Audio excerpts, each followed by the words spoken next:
Hello my fabulous, curious weaving friends. This is a demonstration video on loops, also known as running rye, because it's similar to the rye knot technique. And if you're not familiar with that, then go to my other demonstration called, I don't know, it'll be called like rye knot technique or something. I haven't done it yet, but I will in a minute.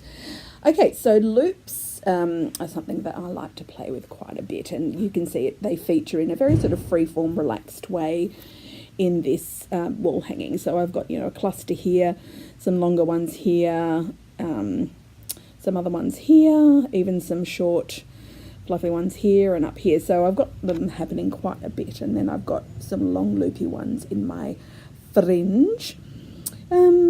So I'm going to show you how you can just do like a basic row of loops across your loom, but then you can kind of use that technique to do longer ones, shorter ones, thicker ones, thinner ones, you know, clusters, full banks, you know, a whole wall hanging of them if you like a super textural effect. So once again, just a lovely weaving technique to play with. And I'm going to use this, it's about a 12 ply synthetic yarn, and I'm just going to dispense my usual, I'm doing a, you know, a lot of something measurement, which is like a double arm span. So ta-da, ta-da. And like a lot of techniques, you can, you know, make the material thicker or thinner, but we're just going to go single thickness for this one just to begin.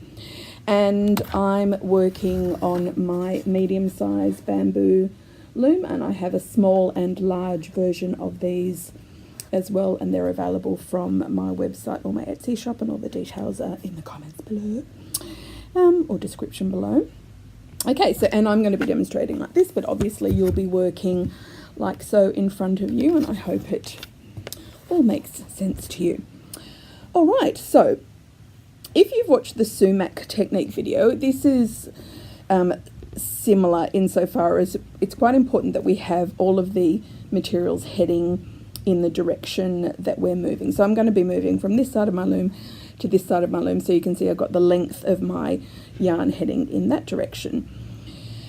And to begin with, I'm actually going to cheat to create the first loop by folding over the first part of the yarn like so. I don't know, maybe it's like 8 centimeters. We'll do about 10 centimeters just to be easy about it. If you've actually got a piece of yarn that you've doubled over like so, and you're doing a double thickness, then you've instantly got that loop that you can begin with anyway. But I'm doing a single thickness, and I'm just going to create my very first loop manually like so. So we're just pretending that this is all still just single thickness, even though it's doubled over in parts. Okay, so as a reminder, with a rye knot, what we do is we isolate 2 of the warp threads. When we've got our bundle, we lay the bundle over the top, and then we pull each side through the center. So we're doing exactly the same thing with this technique, but what we're pulling through the center are just 2 loops that we then pull down, and then we work with the rest of the yarn to create the rest of the loops. So at no point are we pulling everything all the way through. It's just, we're just pulling a little loop through on this side of the space, a little loop through on that side of the space, and then we're just sort of pulling them down firmly so they don't unravel, which they can have a tendency to do if you don't yank on them tightly. Are you ready? Okay, so this is our beginning. We've got our first loop already that we've created by folding the yarn over. I'm isolating those first 2 warp threads. I'm putting that first loop through the center of the 2 warp threads and pulling it through. So there's our first loop. And then I'm just going to reach through and grab another little loop's worth. So I hope you can kind of see what I've done there. And then I'm going to hold them together, pull the warp threads out and pull down. And that's created our first lot of loops. next 2 warp threads over. Now I've got a little bit of excess here from where we folded over. I'm just ignoring that. We can come back and trim if we need to, but in some cases it might disappear into the work and is not necessary. So going to the next 2 warp threads across, I'm isolating them.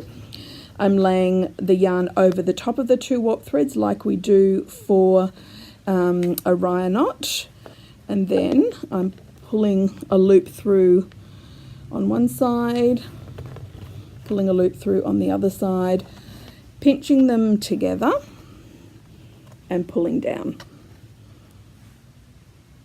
You got that, kiddies? Okay. I want them to be pulled down quite firmly. So keep in mind, if you were to do this technique on top of, say, some roving, which is nice and soft, so you've done a bank of clouds, because you've got to pull down quite firmly, it might squash your roving quite a bit. So they're just little things to keep in mind. Okay. Let's continue. So we're isolating the next 2 warp threads across, laying over the top, pulling a loop through one side and a loop through the other side. You can see there. Then I'm pinching them together and pulling down, just so they're nice and secure.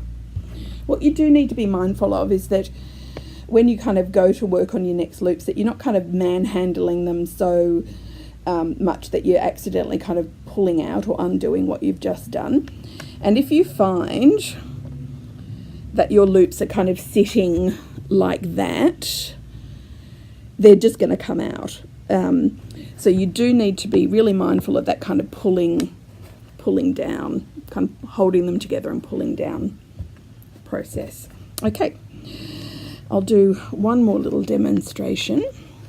So isolating those 2 warp threads, pulling one loop through one side, pulling one through the other, grabbing them together, pinching and pulling down.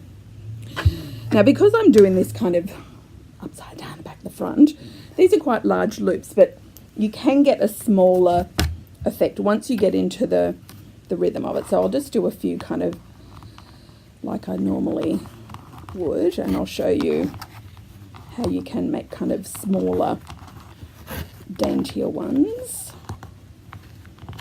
So I've just done 3 lots there. So these are smaller ones.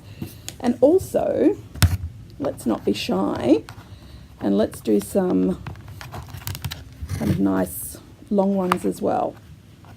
You know, these kind of look nice sitting on top of a fringe. So I've got some longer ones happening there. So it's something, once again, you can mix up. You can even mix 2 materials together. You can use fabric. You know, something like a recycled t-shirt yarn is fun. Yeah, just, you know, it's another one where you can just play and go crazy, kids. Okay, bye.